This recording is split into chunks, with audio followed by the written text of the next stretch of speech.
읽은 말씀을 가지고 예배, 거듭난 사람의 입질, 오늘 본문을 보면 그렇게 정리하고 있는 것 같아요. 예배가 뭐냐 한번 따라합시다. 거듭난 사람의 입질. 우리가 정말로 예배에 나오면 하나님을 만날 수 있을까요? 예수님을 만날 수 있을까요? 은혜를 받을 수 있을까요? 이런 질문들을 하면서 아마 나오신 분들이 있을지도 모르겠습니다. 오늘 본문을 통해서 그 답을 얻고 돌아가시는 은혜가 있기를 주님의 이름으로 축원합니다. 우리가 몇 주 동안 요한복음 사랑을 살펴보고 있지 않습니까? 예수님께서 기어코 사마리아를 통과하신 것을 볼 수가 있습니다. 그리고 행도의 고나에서 저 사마리아 수가성 우물가에 앉으셨습니다. 터전을 앉으신 것이죠. 그런데 마침 대낮인데 정오인데 물을 일러 나오는 한 여인이 있었습니다. 만나게 되어지죠. 주거니 받거니 이런저런 대화를 나누는 것을 우리가 살펴보았습니다. 지난주에는 우리 예수님께서 그 여인에게 뭘 주시기를 원하시는 것을 우리가 느꼈습니까? 생수를 주기를 원하시는 것을 느꼈습니다. 그렇다면 이 수가성 물가에 대낮에 홀로 물길로 나온 이 여인이 주님이 주시고자 하는 생수를 마셨을까?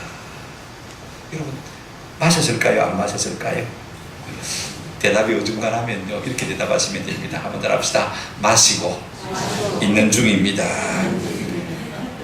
마시고 있는 중입니다. 안 마신 것도 아니고 마신 것도 아니고 마시고 있는 중입니다. 우리가 지난 시간에 이 여인에게 일어난 미미한 변화를 생각해 보았습니다. 4가지 정도였죠. 첫째 무엇입니까? 예수님을 당신이라고 부르다가 호칭이 바뀌어진 것을 볼 수가 있습니다. 11절 15절에 보면 뭐라고 했습니까? 주님이라고 호칭이 된 것을 우리가 볼 수가 있습니다. 둘째는요, 먼저 예수님께서 그에게 물을 달라고 하셨지만 이제는 이 여자가 예수님께 내게도 물을 좀 주십시오. 셋째는요, 그냥 우물물을 달라고 했다가 나중에는 내게도 생수를 주십시오. 내용이 달라지는 것을 볼 수가 있습니다. 마지막으로요, 20절에 보시면 뭐라고 말하고 있습니까? 자, 20절 우리가 안 읽었습니다만은 이렇게 말하고 있는 것을 볼 수가 있습니다. 19절입니다. 여자가 이르되 주여 내가 보니 누구로소이다? 선자로소이다. 자, 뭔가 다른 분인 것을 깨닫고 있는 것을 볼 수가 있습니다. 영의 눈이 조금씩 열리고 있지 않습니까? 차츰 떠이고 있는 것을 볼 수가 있습니다. 자, 그렇다면요, 이 여인이 과연 생수를 지금 마셨을까? 이제는 우리가 답을 할 수 있지 않겠습니까? 그죠? 한번 더 합시다. 생수를 마셨습니다. 무엇으로 그렇게 단정할 수 있느냐? 한마디, 그 여인의 질문 속에 키워드가 있습니다. 여러분 20절 말씀 한번 보시기를 바랍니다. 20절 이렇게 말씀하고 있습니다. 우리 조상들은 이 산에서 예배하였는데 당신들의 말은 예배할 곳이 예루살렘에 있다 하더이다. 여러분, 이 말 속에 어떤 단어가 두 번 나왔습니까? 예배라는 단어가 두 번 나온 것을 볼 수가 있습니다. 뜬금없이 왜 갑자기 이 여인이 지금 생수를 주자라고 이야기하고 있는데 예배를 말하고 있다는 것입니다. 분명한 것은 예배는요, 한번 더 하시다. 거듭난 사람의 거룩한 입질입니다. 이게 참 중요합니다. 오늘 이 여인은 주님으로부터 생수를 마시면서 제일 먼저 드러나는 관심사가 뭐냐면 예배에 대한 것을 볼 수가 있습니다. 오늘 우리가 이 말씀을 통해서 예배에 대한 교훈을 좀 생각했으면 좋겠습니다. 우리가 첫째로 생각할 것은요, 수가성 물가에 대낮에 한낮에 홀로 물길을 나왔다가 예수님을 만나 대화를 나누는 이 여인의 관심사, 이것이 무엇이냐? 20절 우리가 봤죠? 그죠? 자, 보십시오. 다시 보시기 바랍니다. 우리 조상들은 이 산에서 예배하였는데 당신들의 말은 예배할 곳이 예루살렘에 있다 하더이다. 여러분, 이 문장은 그냥 서술제지만은 여기는 의문문을 내포하고 있는 것을 볼 수가 있습니다. 저는 우리가 조합에 나올 때마다요, 좀 질문을 가지고 나올 수 있는 그런 은혜가 있기를 바랍니다. 자, 여러분, 질문하면 뭐가 나옵니까? 답이 나옵니다. 여러분, 좋은 기도는요, 묻는 기도예요. 하나님, 이것이 옳습니까? 저것이 옳습니까? 이렇게 할까요? 저렇게 할까요? 했으면 좋겠습니까? 안 했으면 좋겠습니까? 제가 월요일 아침에 어디를 좀 가려고 생각했는데요, 새벽에 방문해서 그랬습니다. 하나님의 뜻이면 안 가게 해주십시오. 6시 30분에 출발하려고 했는데 6시 29분에 문자가 왔어요. 못 갑니다. 엄청나게 화가 나는 일이지만 참았어요. 왜? 하나님께서 못 가게 하시는 겁니다. 그죠? 이게 기도, 이게 기도. 근데 오늘 본문을 보시면요, 대낮에 물들려 왔다가 우리 예수님을 만나지 않은 중에 생수를 마시면서 자기 자신의 과거를 알고 현재를 아는 이 예수님 앞에서 오늘 이 여인은 무참히 깨닫습니다. 아, 내가 죄인이구나. 내가 지금 영적으로 목마르구나 하는 것을 깨닫고, 이분은 보통 분 아니다. 신앙인 것을 지금 깨닫게 되는 것을 볼 수가 있습니다. 이런 여인이 제일 먼저 꺼낸 단어가 무엇입니까? 예배에 관한 단어인 것을 우리가 볼 수가 있습니다. 여러분, 우리가 이 말은요, 좀 깊이 역사적으로 생각해 볼 필요가 있을 것 같아요. 솔로몬 왕이 죽고 난 다음에 그 아들 로보암이 왕이 됐습니다. 하나님께서는요, 그 나라를 둘러 찢으신 것을 볼 수가 있습니다. 그래서 로보암 왕은 남쪽 유다 예루살렘을 중심으로 해서 나라를 갖게 되었지만은요, 여로보암이라는 사람이 반역을 일으켜서 나라를 북쪽 나라를 갖게 되었는데 10지파를 갖게 되었습니다. 수도가 어디냐면 사마리아. 그래서 사마리아로 이렇게 나눠진 것을 볼 수가 있습니다. 그런데 그가 왕이 된 다음에 가만히 보니까요, 이 북사마리아에 있는 사람들이 여전히 하나님을 예배하기 위해서 어디로 갑니까? 예루살렘으로 가거든요. 그러면 틀림없이 저들이 유대화될 것이다. 나를 반역하고 유다 왕을 따를 터이니 이거 안 되리다 생각했어요. 모든 것을 바꾸기 시작합니다. 그래서 예루살렘 성전에 내려가지 못하게 베델과 단에 제단을 가짜로 만들었어요. 그 다음에 가짜 제사장들을 만들었어요. 그 다음에 절기도요, 달을 바꿔버렸습니다. 차이가 나기 시작하지 않습니까? 그죠? 그렇게 해서 참 유대교가 변질되기 시작했습니다. 근데 주전 722년에 드디어 이 북사마리아가 북이스라엘이요, 아수라 나라에 의해서 망하게 되었습니다. 아수르는 나라를 망하게 한 다음에 어떻게 했냐면요, 일부는 끌고 가고 그 다음에 일부는 자기 나라에서 사람들을 끌고 와가지고 이 북쪽 이스라엘 사람들을 섞어라고 했어요. 사람이 섞이니까 혈통이 섞이게 되죠. 혈통이 섞이니까 종교도 섞이게 되는 것을 볼 수가 있습니다. 그래서 혼잡하게 되죠. 그런데 사람들이 다 자존심 있지 않습니까? 그죠? 그럼에도 불구하고 이스라엘 사마리아 사람들은요, 우리가 정통이다. 근데 남유다 사람들은 그렇지 않거든요. 잡혀갔을 때도 온전히 삽으로 뜯었지, 바벨론에 갔다가 그대로 삽으로 또 오듯이 다시 예루살렘으로 돌아왔어요. 섞인 것이 전혀 없습니다. 여전히 우리가 정통이다. 그런 갈등 속에 있었던 것을 볼 수가 있습니다. 그러니까 이 질문을 하게 된 본문을 한번 살펴보십시다. 오늘 이 여인은요, 먼저 하자는 두 가지가 있어요. 자, 여러분 보십시오. 내가 메시아를 만났어요. 큰 목사를 만났어요. 훌륭한 분을 만났어요. 그죠? 그러면 우리가 제일 먼저 무슨 하소연 하고 싶겠습니까? 생각해 보십시오. 내 의식주 문제 하소연 하고 싶지 않겠습니까? 그죠? 오늘 이 여인은 남편을 5이나 갈아치운 여인입니다. 남성 편력도 있겠지만은요, 먹고 살기 위해서 어쩔 수 없이 그렇게 했을 것입니다. 그러니요, 틀림없이 가난한 여인일 것입니다. 내 삶의 형편이 이렇습니다. 주님 좀 도와주십시오. 우리가 능력 있는 사람을 만나면 뭘 부탁하고 싶습니까? 좀 취직 좀 부탁해 주십시오. 그죠? 돈 좀 빌려주십시오. 우리 자식 좀 어떻게 해주십시오. 근데 오늘 여인은요, 예수님을 만나고서도 그런 부탁은 전혀 없습니다. 그런가 하면 절망의 분념도 늘어놓지 않고 있는 것을 우리가 볼 수가 있습니다. 자, 보십시오. 남편을 5이나 갈아치우고 있는, 지금 있는 남자도 자기 남편이 아니라는 사실을 우리가 잘 알고 있지 않습니까?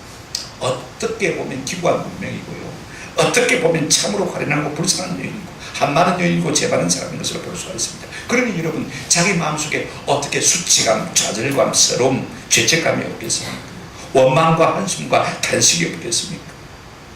나 같은 인생 살아서 봐야겠는데, 자기 분념, 자기 좌절, 자기 절망, 자기 신세 한탄을 얼마든지 예수님께 늘어놓을 수 있는 사람임에도 불구하고 그렇게 말하지 않는 것을 볼 수가 있습니다. 뭘 말하고 있습니까?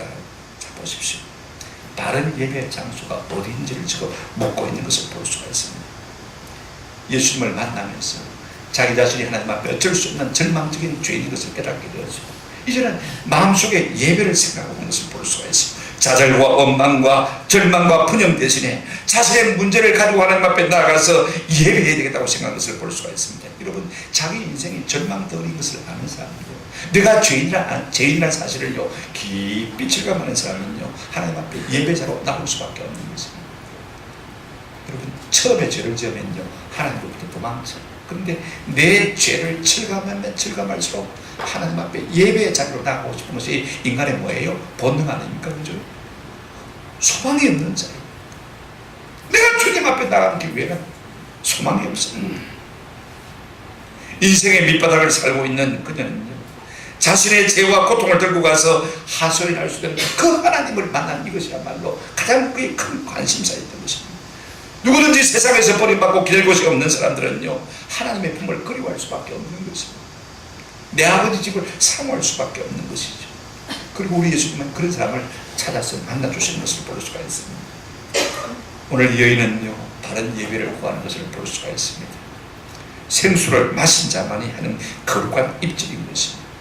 오늘 우리가 진짜로 하나님의 은혜를 받으면 하나님을 예배하고 싶고 찬양하고 싶고 하나님을 노래하고 싶고 하나님 앞에서 기쁘게 들어오고 싶은 마음이 우리 가운데 자연히 절로 흘러나올 수밖에 없는 것입니다.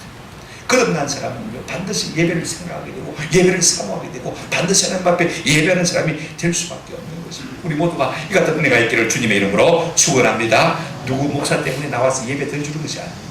이 은혜가 우리 속에 있는 거예요. 두 번째로 여러분, 이 바른 예배를 사모하는 여인에게 우리 예수님께서 처음으로 조곤조곤 바른 예배가 무엇인지를 지금 설명하고 있는 것을 우리가 볼 수가 있습니다. 여러분, 예수님의 말씀을 들어보십시다. 바른 예배가 무엇입니까? 가장 간단한 예배의 증은 이것입니다. 10편 29편 2절을 보실까요? 10편 29편 2절. 10편 29편 2절. 여호와께 그의 이름에 합당한 영광을 돌리며 거룩한 옷을 입고 여호와께 말저다 예배할지어다. 여러분, 하나님의 이름에 걸맞는 예를 표하는 것이 뭐라고요? 예배입니다. 우리가 대통령을 만나도 함부로 안 만나잖아요. 그죠? 하물며 상대가 누굽니까? 하나님이잖아요. 그 다음에 뭐라고 했습니까? 거룩한 옷을 입고 여호와께 예배할지어다. 이 더운 여름철에 양복 입고 예배하려면 얼마나 거추장스럽고 힘들어요. 그래도 여러분, 대통령 만나러 가면서 입던 옷 입고 가겠습니까? 그죠? 조금 신경을 써야 되는 것이죠. 예배, 저기가 뭐냐? 하나님의 이름에 합당한 예를 표하는 것이 예배인 것입니다. 우리 주님이 이제 이 여인을 앞에 앉혀놓고 처음으로 예배가 무엇인지를 설명해주고 있는 것을 볼 수가 있습니다. 예배는 어디서, 누구에게, 왜, 어떻게, 무엇 때문에 해야 되는지를 하나하나 조금 설명하시는 것을 볼 수가 있습니다. 자, 먼저 예배 장소에 대해서 생각해 보십시오. 여자가 물었습니다. 여기 그리심산에서 예배할 것이냐, 아니면 당신들처럼 예루살렘에서 예배할 것이냐. 그때 우리 예수 이렇게 말씀하셨습니다. 21절 보시기 바랍니다. 예수께서 이르실 때 여자여 내 말을 믿으라. 이 산에서도 말고 예루살렘에서도 말고 너희가 아버지께 예배할 때가 이르리라. 이렇게 말씀하고 있는 것을 볼 수가 있습니다. 우리 주님은요, 예배 장소가 문제가 안 되는 것입니다. 하나님은 어디나 계시고 무소부지하신 하나님만 있습니까? 그러므로 하나님을 예배하는 것은 특정 공간이나 특정 장소에만 국한되지 않는 것입니다. 여러분, 야곱이요, 형의 분노를 피해서 저 바단 아람으로 외사촌 집에 도망갈 때 길을 가다가 베델이라는 곳에서 이제 잠을 자게 됩니다. 꿈을 꾸지 않습니까? 하늘에서부터 자기 이제 돌베개 앞까지 낫다리가 탁 놓이고 그 위에 천사가 오라는 거예요. 그때 보니까 하나님의 보좌가 보이고 하나님 계신 것을 보았습니다. 그때 이 야곱이 깨달은 것이 무엇이냐면요, 한번 더 합시다. 하나님이 여기도 계시구나. 여기도 계시고. 그래서 일어나서 어떻게 합니까? 자기 돌베개를 쌓고 거기에 단을 쌓고 거기 하나님 앞에 제단을 쌓고 예배하고 그 다음에 뭐라고 했습니까? 곧 이름을 벳엘이라고 이름을 지은 것을 볼 수가 있습니다. 한번 더 합시다. 벳-지-엘, 하나님, 하나님의 집이라는 것이죠. 아, 이곳에도 하나님이 계시고 하나님이 어디나 계시고 그 다음에 하나님의 백성이 있는 곳이라면 언제 어디서든지 우리가 예배할 수가 있는 것입니다. 저는 우리 가정이 하나님을 예배하는 예배 장소가 되기를 주의 이름으로 축원합니다. 여러분, 직장에 출근하셔가지고 제일 먼저 책상 앞에 딱 앉으시면요, 한 5분이라도 잠시 하나님을 예배하고 일하시기 바랍니다. 그것이 여러분의 예배 장소가 되기를 주의 이름으로 축원합니다. 그 다음에 우리 주님은 좀 더 말씀하신 것을 볼 수가 있습니다. 예배의 대상이 중요하다고 말씀하십니다. 21절 끝에 보시면 이렇게 말씀하고 있습니다. 너희가 누구에게? 아버지께 말 때가 온다고요? 예배할 때가 온다. 우리의 예배를 받아야 할 대상이 누구냐? 아버지 하나님이신 것입니다.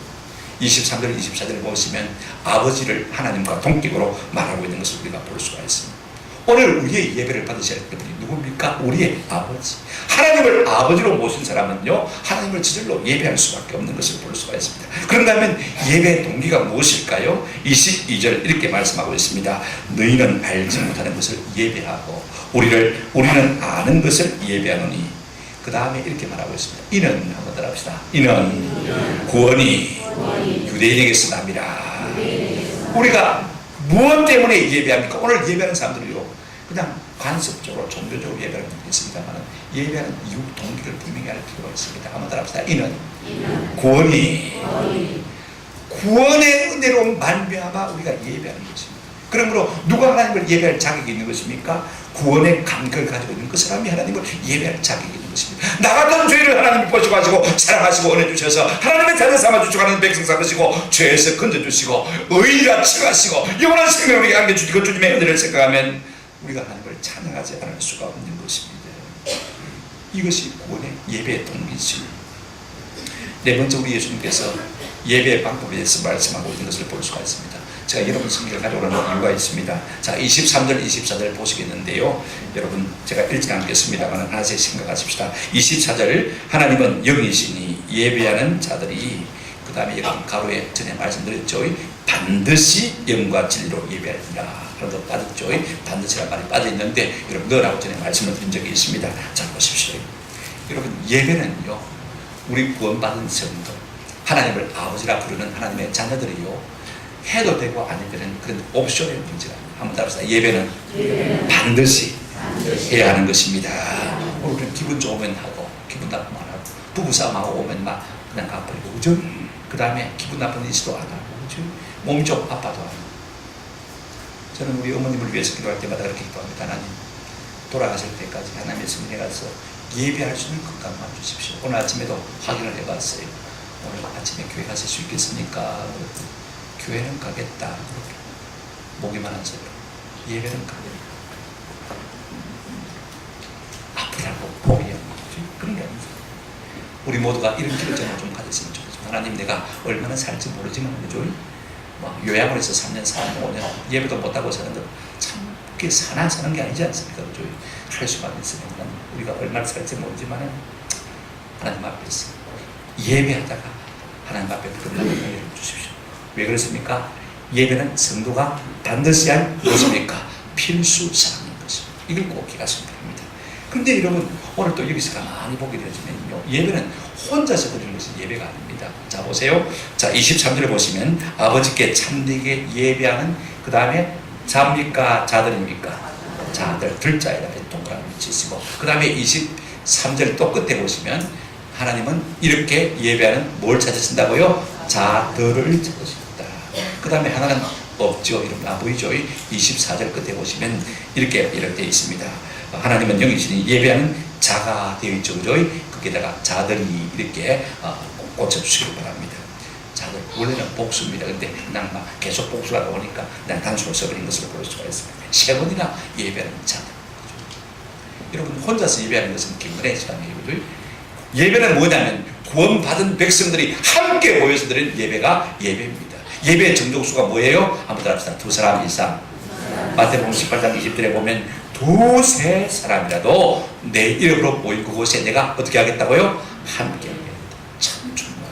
그래서 여러분, 부부가 함께 모이면 가정 예배하시고 예배가 되는 거예요. 그죠? 그 다음에 세 번째, 예배의 방법입니다.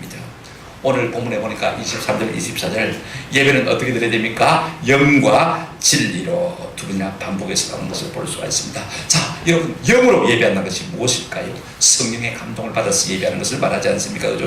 여러분, 성령의 감동을 받아서 하는 예배는 어떤 예배겠습니까? 저는 그렇게 생각해요. 한번 합시다. 마음을 다하여 드리는 예배. 여러분, 마가복음 12장 30절에 이런 말씀이 있습니다. 내 마음을 다하고 목숨을 다하고 뜻을 다하고 그 다음에 뭘 다하여요? 힘을 다하여 주 너의 하나님을 사랑하라. 하나님을 사랑하면서 예배하는 거죠. 그런데 여러분, 제일 앞이 중요합니다. 마음만 가면요, 목숨 드립니다. 뜻 드립니다. 그 다음에 뭐도 드릴 수 있습니까? 힘도 드릴 수가 있습니다. 마음이 중요합니다. 마음이 중요합니다. 저는요, 어떤 자매님이 암으로 오늘 내일 하고 있습니다. 그런데 그동안 너무 예배에 출석을 못한 거예요. 아무래도 하나님이 불러가실 것 같은데 내가 바른 예배를 드려야 되겠다 싶은데 월요일 저녁인데 예배하는 교회가 없잖아요. 수소문을 해보니까 저 교정의 어느 한 교회에서 부흥회를 하고 있는 거예요. 그래서 남편 보고 택시를 띄워서 좀 나를 그 교회 끝머리에 좀 앉혀달라고. 앉지도 못하죠. 누워서 예배를 드리는데 마음속에 그런 감동이 오더랍니다. 마지막 예배인데 내가 죽을 힘을 다해서 앉아서 예배 드리지 않겠느냐. 그래서 앉혀달랬대. 앉아주더래요. 그래서 앉아를 예배를 드려요. 근데 찬송을 부르잖아요. 나도 따라서 부르고 싶은 거예요. 따라서 불렀대. 예배를 마쳤어요. 이제는 기진맥진해서 죽어야 되죠, 그죠? 여보, 나 힘이 나는데 택시 안 타고도 갈 수 있겠어. 죽을게요, 안 죽을게요? 안 죽겠어. 얼마나 마음이 중요하지. 마음이 가면 뭐가 갑니까? 몸도 가고 뜻도 가고 목숨도 가고 거기에 힘도 가는 것을 볼 수가 있습니다. 영으로 드리는 예배는 마음으로 드리는 예배다. 우리 예수님 하나님께서 이사야 선지자를 통해서 이렇게 말씀하셨어요. 이사야 29장 13절 주께서 이르시되 이 백성이 입으로는 입술로는 나를 공경하나 그들의 마음은 내게서 마도다 멀도다. 말이 싸. 말로는 다 하죠. 그죠? 그런데 마음은 어떻습니까? 전혀 빠져버리고 마음이 빠져버린 예배는 우리가 거짓 예배라 그렇게 말할 수밖에 없는 것입니다. 그렇다면 진리로 드리는 예배가 뭐냐? 한번 더 합시다. 말씀대로 드리는 예배. 제가 성경에 보니까 우리가 예배 드리려면 세 요소가 필요해요. 첫째 찬양, 그죠? 찬송. 둘째 기도.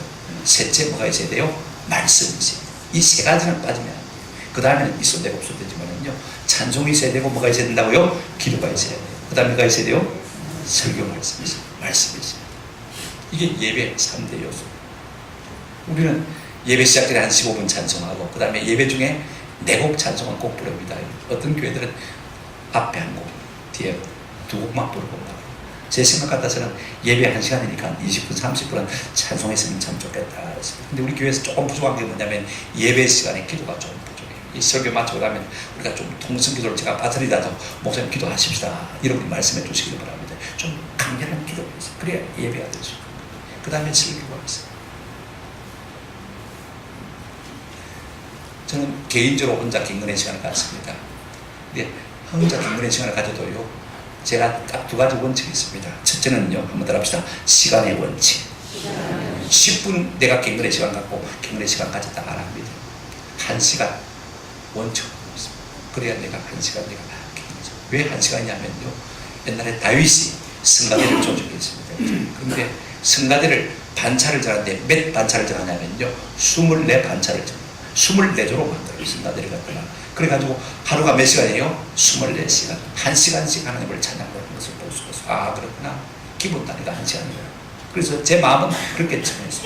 여러분 수요 예배 때 한 45분 예배하고 다른 교회는 30분 하고 빨리 가는데 꼭 1시간 목사님만 치고 온다고 애를 쓰는데 아마 그 비판할지 모르지만요. 저는 1시간 예배를 드리고 싶은 마음이 있어요. 이해를 해 주시기 바랍니다. 적어도 1시간 예배는 드리니까 그거죠. 유학에 모였는데 1시간 예배는 드리고. 2번째 원칙이 있습니다. 한번 합시다. 내용의 원칙. 저는 이 3가지 찬송, 기도, 말씀 이 3가지를 골고루 균형 있게 드리고 싶은 마음입니다. 어떤 때는 찬송만 1시간 드리고 싶죠. 그죠? 어떤 때는 성경만 1시간 드리고 싶은 생각이 들 때가 있습니다. 어떤 때는 기도만 1시간 하고 싶은 때가 있어요. 성령께서 그렇게 강권적으로 몰아가시면요. 그렇게 할 때가 있습니다만 그러나 가능하면 20분 기도하고 20분 찬송하고 20분 성경 읽고 그렇게 하려고요. 왜 제가 이야기하냐면 진리로 드리는 예배가 무엇인가? 말씀을 따라서 드리는 예배인데 말씀의 이 3가지 요소는 뭐더라? 꼭 있더라. 어떤 사람은 찬송을 좋아하니까요. 찬송 부를 때 해놓고는요. 한 30분 찬송하고 나면요. 자기는 자버려요. 바른 예배일까요?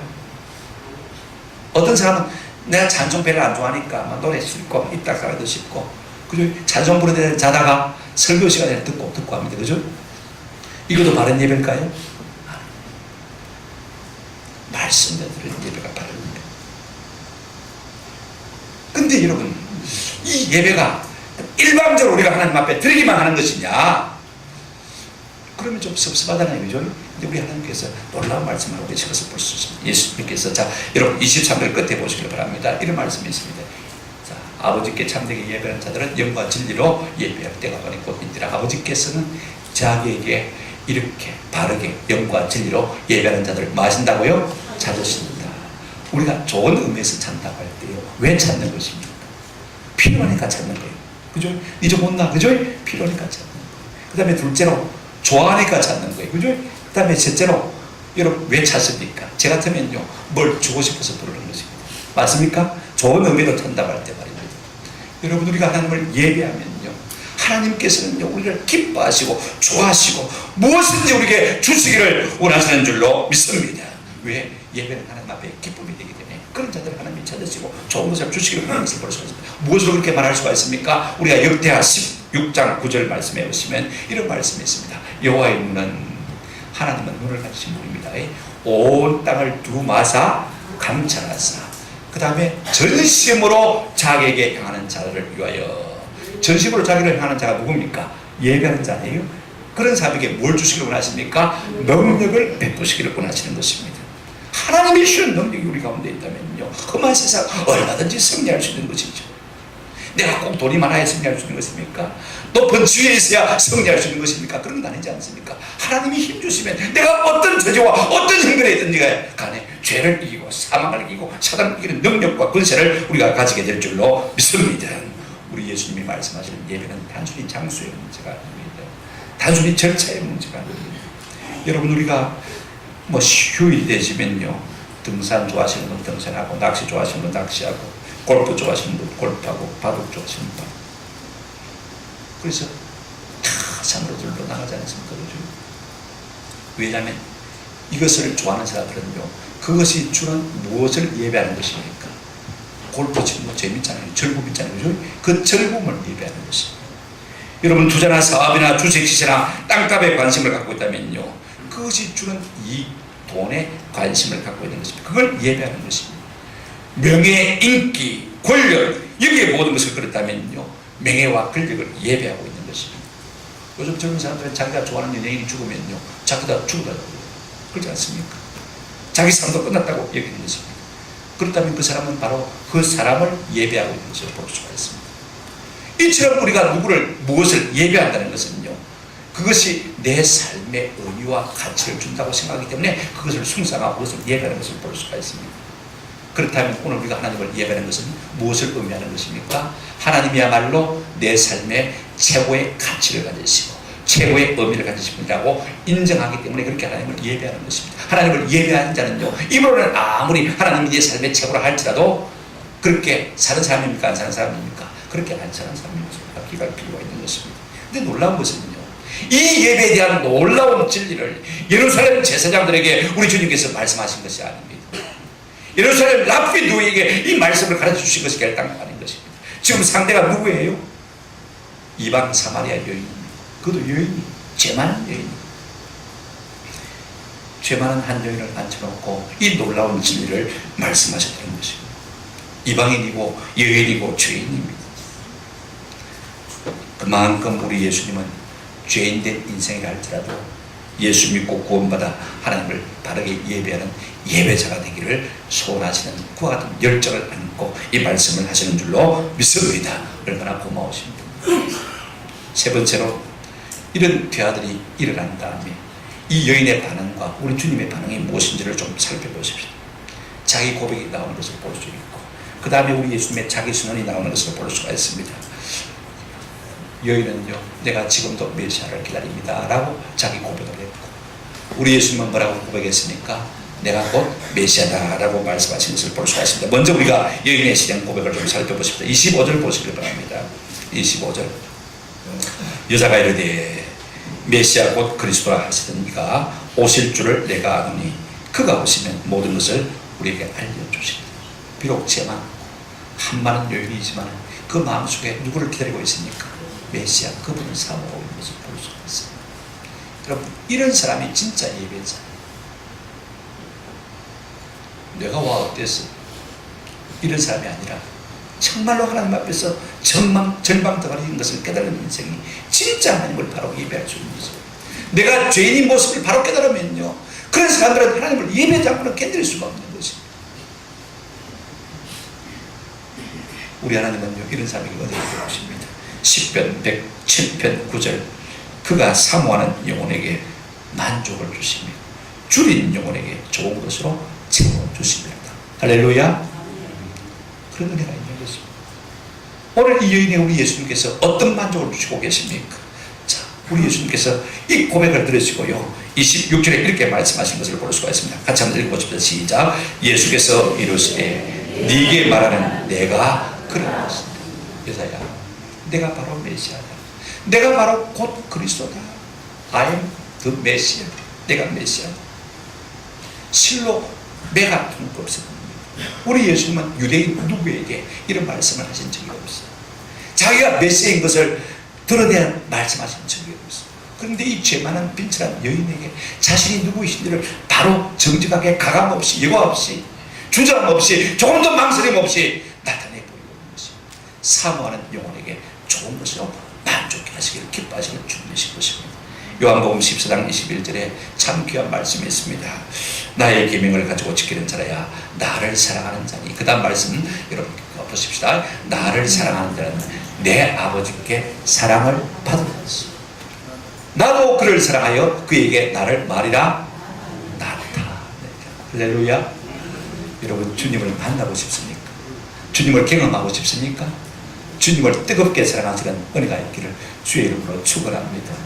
저도 주님 사랑하느라고 애가 타가지고 말이에요, 어려운 시절에 울고 불고 할 때 우리 주님께서 내 옆에 계셔서 내게 말씀해 주시고 나와 함께 기도하시고 나와 함께 우시고 경험했어요. 나타내 보이시는 것을 경험했어요. 여러분, 우리도 얼마든지 경험할 수가 있습니다. 자, 보십시오. 주님을 사랑하는 자에게 어떻게 하다가 해두고요, 나도 나타내 보이겠다. 아멘. 오늘 이 수가성 죄 많은 여인에게 우리 주님께서 내가 바로 메시아다, 자기 자신을 나타내 보이신 것을 볼 수가 있습니다. 창녀나 다를 것 없는 이 죄인에게 우리 주님 이 말씀을 하신 것을 볼 수가 있습니다. 예루살렘 대제사장에게, 제사장들에게, 랍비들에게 이 말씀을 하신 것이 결단코 아닙니다. 왜 그렇습니까? 마가복음 2장 17절, 예수께서 들으시고 그들에게 이르시되 건강한 자에게는 의사가 쓸데없고 병든 자에게라야 쓸데있느니라. 나는 그 다음 중요합니다. 의인을 부르러 온 것이 아니요 죄인을 부르러 왔노라. 주여, 내가 죄인입니다. 나를 만나 주십시오. 그럴 때 우리 주님께서 우리를 만나 주실 줄로 믿습니다. 주님을 뜨겁게 사랑하면요, 주님을 만나는 은혜가 우리 가운데 주어지는 줄로 믿습니다. 그분이 누굽니까? 생각하겠습니다. 말씀을 맺습니다. 예수님과 사마리아 여인과의 우물가에 대하는 물 한 그릇으로부터 시작되었습니다. 여기까지 이제 이르렀는데요, 그 주제가 어떻게 바뀌었습니까? 예배로 바뀐 것을 우리가 보게 되었습니다. 우리 예수님께서 기엽고 사마리아로 통과하시고 기엽고 수가성 우물가에 앉으시고 이 빈친한 여인을 만나 주신 것은요, 그에게 생수를 주시고 성령을 주시고 구원하셔서 이로 하나님을 뭐하도록 하시기 위함인 것입니까? 예배하도록 하시기 위함인 것입니다. 하나님, 우리의 구원의 목적이 어디에 있습니까? 우리로 하여금 하나님을 뭐하도록 하기 위해서요? 예배하도록 하기 위해서. 미국의 존 베가든 목사님은 예배라는 책을 쓰면서 예배, 그 다음에 부제를 하나 붙였어요. 이렇게 붙였습니다. 한번 더 하십시다. 우리는 예배하기 위해서 구원받았다. 우리가 구원받은 목적이 뭐예요? 하나님을 찬양하도록 하기 위해서. 이사야 43장 21절에 이 백성은 내가 나를 위하여 졌나니 나의 찬송을 부르게 하려 함이라. 나를 찬송하게 하려 함이라. 하나님을 예배하도록 하시기 위해서 하나님께서 우리를 부르셨다고 그렇게 말씀하고 있는 것을 볼 수가 있습니다. 예수님을 만나고 생수를 마시고 성령을 받고 구원받은 자는 누구나 할 것 없이 예배를 사모할 수밖에 없는 것입니다. 예배를 사모하는 자에게 우리 주님은 바른 예배를 계시해 주십니다. 영과 진리로 예배하도록 우리를 이끌어 주시는 것입니다. 이로 하나님의 눈에 발견되게 하시고 우리를 기뻐하시고 우리를 좋아하시고 기업고 우리에게 좋은 것을 주시는 하나님이신 줄로 믿습니다. 저는 우리 모두가 예배를 좋아하시는 성도가 되시기를 주님의 이름으로 축원합니다. 예배만큼은요 적당주의를 좋아하지 마시기를 바랍니다. 다른 것은 좀 적당하게 해도 괜찮습니다. 세상 일은요 좀 적당해도 해도 그만 안 해도 그만입니다. 그죠? 이번 샘터 보고서 보니까 마지막 종각 예배인데 헌금도 빠져있는 구역이 많이 있고 그 다음에 성경 읽기도 빠져있는 구역 센터가 많이 있다. 예배만큼은 한번 합시다. 원칙을 지킵시다. 다른 것은 몰라도 예배만큼은 원칙을 지킵시다. 대충 예배하는 사람 하나님 비를 대충 대하실 것입니다. 맞습니까? 여러분 누군가 나를 대충 대하면 나도 그를 정중히 대합니까? 대충 대할 수밖에 없잖아요. 내 삶에 존귀와 영광이 없다면 한번 돌아보시기 바랍니다. 내가 예배를 대충 드리는 사람이 아닌가. 예배야말로 하나님을 하나님의 인정하고 존중하는 인간의 가장 존엄한 행위인 것입니다. 예배를 소홀히 하지 않는 은혜가 있기를 주님의 이름으로 축원합니다. 성령 받은 첫 번째 증거는 예배입니다. 다음 주에는 성령 받은 두 번째 증거에 대해서 좀 생각해 보려고 합니다. 뭘까요? 전도입니다. 우리 교회 표가 뭐죠? 한번 합시다. 오직 예배와 전도. 거듭난 심령은 예배와 전도에 집중하게 되어 있습니다. 우리 교회가 이 같은 은혜가 있기를 주님의 이름으로 축원합니다. 아멘.